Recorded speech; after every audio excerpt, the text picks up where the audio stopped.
தற்போதைய அண்மை செய்தி. நத்தம் அருகே தனியார் பேருந்து சாலையோர தடுப்பின் மீது மோதி விபத்து ஏற்பட்டது. 5 பேர் படுகாயமடைந்துள்ளனர். இதுகுறித்து கூடுதல் விவரங்களுடன் இணைகிறார் செய்தியாளர் வசந்த். வணக்கம் வசந்த், விவரங்களை சொல்லுங்க. வணக்கம் ஆனந்தி.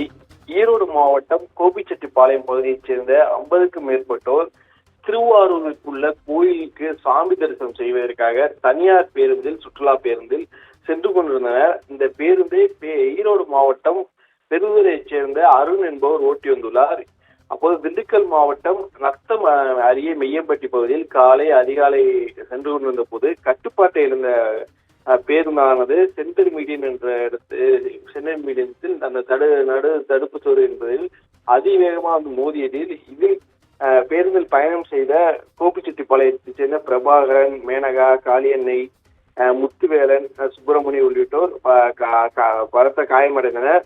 மேலும் அந்த பகுதிக்கு சம்பவத்திற்கு வந்த 108 வாகனத்தின் மூலம் அவர்களை உடனடியாக நத்தம் மருத்துவமனைக்கு அனுப்பி வைக்கப்பட்டனர். மேலும் இவர்களை அங்கிருந்து வாகனத்திலிருந்து வெளியே கொண்டு வருவதற்காக தீயணைப்புத் துறையினர் வந்து அவர்களை அங்கிருந்து ஏணியில் வைத்து உள்ள இருந்த பெண்களையும் அங்கிருந்து அவர்கள் பாதுகாப்பாக அந்த வாகனத்திலிருந்து அந்த பஸ்ஸிலிருந்து கீழே இறக்கி அவர்கள் 108 வாகனத்தில் நத்தம் அரசு மருத்துவமனைக்கு அனுப்பி வைத்தனர்.